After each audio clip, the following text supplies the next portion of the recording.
ओम श्री विष्णवे नमः।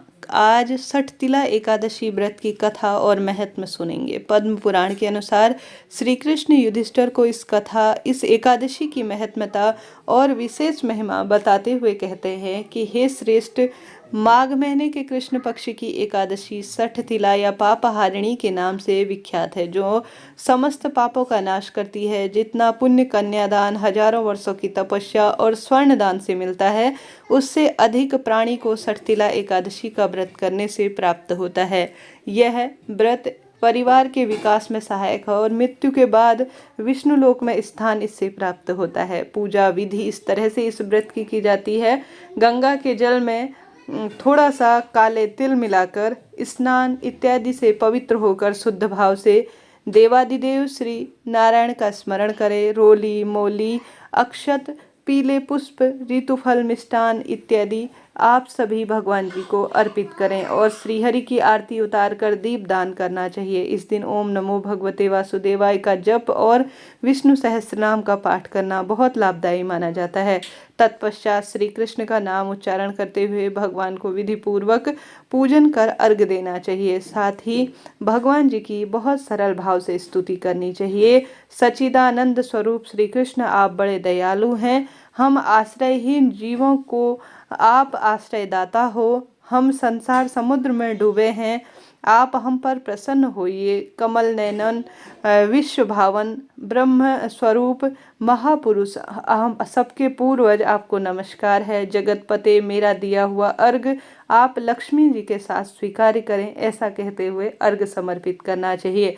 मत्स्य पुराण के अनुसार इस दिन भगवान विष्णु के पसीने से उत्पन्न तिल और माता लक्ष्मी द्वारा प्रकट किए गन्ने के रस से बने गुड़ के मिष्ठान बनाकर उन्हें दान करना चाहिए। अपनी क्षमता सामर्थ्य अनुसार ब्राह्मण को जल का दान, छाता और साथ ही घड़े का दान और जूता और गर्म वस्तुओं का दान करना चाहिए। दान करते समय आप सभी ऐसा कहें कि इस दान के द्वारा भगवान श्री कृष्ण मुझ पर प्रसन्न हो। तिल से बने हुए व्यंजन या तिल से भरा हुआ पात्र दान करने से अनंत पुण्य फलों की प्राप्ति होती है। शास्त्रों के अनुसार उन तिलों को बोने पर जितनी भी संख्या पैदा होती है, उतने हजार वर्षों तक तिल का दान करने से व्यक्ति स्वर्गलोक में प्रतिष्ठित स्थान प्राप्त करता है। इस दिन तिल का स्नान, तिल का होम करके, तिल का उपटन लगाए, तिल मिला हुआ जल पिए, तिल का दान करें और तिल को भोजन के स्वरूप में प्रयोग में लें। इस प्रकार 6 कर्मों में तिल का उपयोग करने से यह सठतिला एकादशी कहलाती है, जो प्राणी को तीनों ताप यानी दैहिक ताप, दैविक ताप और भौतिक तापों से दूर रखती है। इसके बाद व्रत की कथा सुनते हैं। मेरे साथ आप सभी भी बोलिए, ओम श्री विष्णवे नमः। जय श्री गणेश जी महाराज, श्री शिवाय नमस्तुभ्यम। कथा इस तरह से है, जो एकादशी व्रत की जरूर से सुनी जाती है। एक समय दल्लभ ऋषि ने पुलिस्त ऋषि से पूछा कि हे महात्मा, पृथ्वी लोक में मनुष्य ब्रह्म हत्या समान महापाप कर रहा है। पर्यायी धन की चोरी, दूसरों की उन्नति को देखकर ईर्ष्या करते हैं, साथ ही अनेक प्रकार के व्यसनों में फंसे रहते हैं, फिर भी उनको नर्क प्राप्त नहीं होता। इसका क्या कारण है? वे न जाने कौन सा दान पुण्य करते हैं जिससे पाप नष्ट हो जाता है। यह सब कृपा पूर्वक आप कहे। पुलिस्त मुनि कहने लगे कि हे महाभाग, आपने मुझसे अत्यंत सुंदर गंभीर प्रश्न पूछा है, जिससे संसार के जीवों का अत्यंत भला होगा। इस भेद को ब्रह्मा, विष्णु, रुद्र और इंद्र आदि भी जानते हैं, परंतु मैं आपको इसका एक गुप्त तत्व अवश्य बताऊंगा। उन्होंने कहा, माघ मास लगते ही मनुष्य को स्नान आदि करके शुद्ध रहना चाहिए। इंद्रियों को वश में कर काम, क्रोध, लोभ, मोह, अहंकार, ईर्ष्या आदि द्वेष से पूर्ण रूप से दूर रहकर भगवान का स्मरण करना चाहिए। पुष्य नक्षत्र में गोबर, कपास, तिल मिलाकर उसके कंडे बनाना चाहिए। उन कंडों से 108 बार हवन करना चाहिए। उस दिन मूल नक्षत्र हो और एकादशी तिथि हो तो और अच्छे पुण्य फलों की इससे प्राप्ति होती है। स्नान इत्यादि के कर्म पूर्ण रूप से निवृत्त होकर सब देवताओं और श्रीहरि विष्णु का पूजन करें और एकादशी व्रत धारण करें। रात्रि को जागरण करना चाहिए। उसके दूसरे दिन धूप, दीप, नैवेद्य आदि से भगवान का पूजन कर खिचड़ी का भोग लगाएं। तत्पश्चात पेठा, नारियल, सीताफल या सुपारी का अर्घ देकर स्तुति करनी चाहिए। हे भगवान, आप दीनों को शरण देने वाले हैं। इस संसार में जो सागर है उस पर फंसे हुए लोगों का उद्धार करने वाले हैं। हे पुंडरीकाक्ष, हे विश्ववाहन, हे सुब्रह्म, हे पूर्वज, हे जगतपते, आप लक्ष्मी सहित इस तुच्छ अर्घ को ग्रहण करें। इस पश्चात जल से भरा हुआ एक कुंभ अर्थात घड़ा ब्राह्मण को दान करें तथा ब्राह्मण को श्यामा गौ और तिल का भी दान श्रेष्ठ है। तिल स्नान और भोजन दोनों ही बहुत महत्वपूर्ण है। इस प्रकार जो मनुष्य जितने तिल का दान करता है उतने 1000 वर्ष वह स्वर्ग में वास करता है। तिल का स्नान, तिल का उपटन, तिल का हवन, तिल का तर्पण, तिल का भोजन और तिलों का दान, इस प्रकार से 6 तरह से क्रिया करें। इसके प्रयोग के कारण यह षटतिला एकादशी कहलाती है।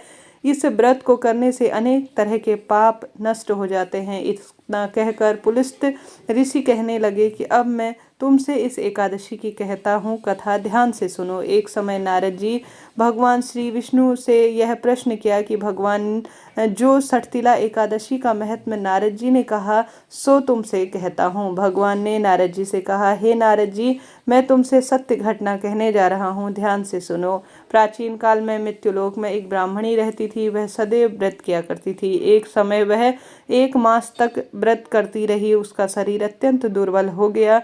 यद्यपि वह अत्यंत बुद्धिमान थी, उसने कभी देवी देवता ब्राह्मणों के निमित्त अन्न या धन का दान नहीं किया था। उसने सोचा कि ब्राह्मणी ने व्रत आदि कर कर अपने शरीर को शुद्ध कर लिया है, अब इसे विष्णुलोक ही मिल जाएगा, परंतु उसने कभी अन्न का दान नहीं किया। इससे इसकी तृप्ति होना कठिन है।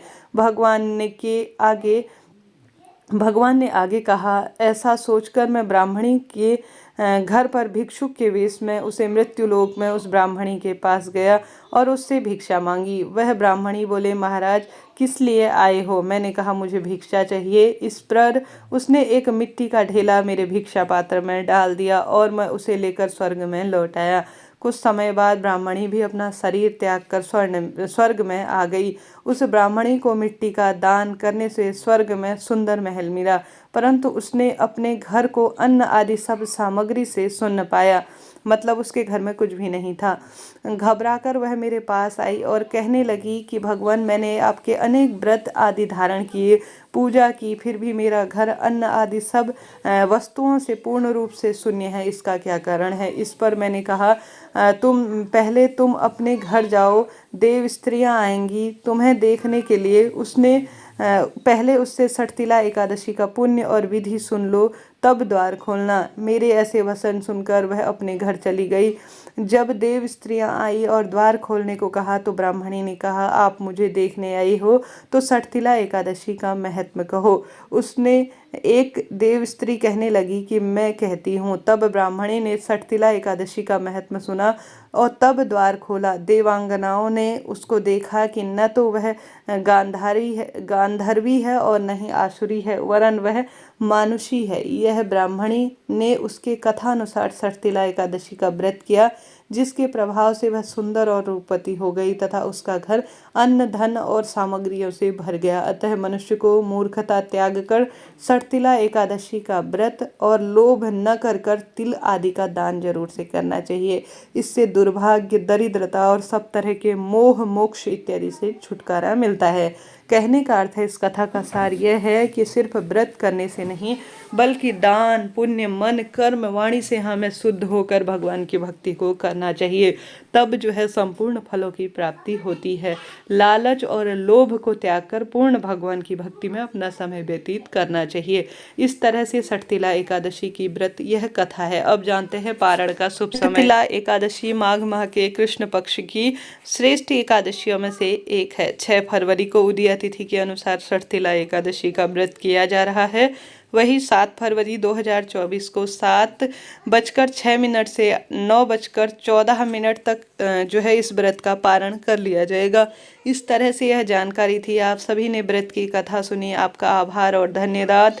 वीडियो उचित उपयोगी रहती है तो कृपया लाइक करें, शेयर करें, सब्सक्राइब करें। कमेंट्स में ओम नमो भगवते वासुदेवाय लिखना ना भूलें। जय माता दी।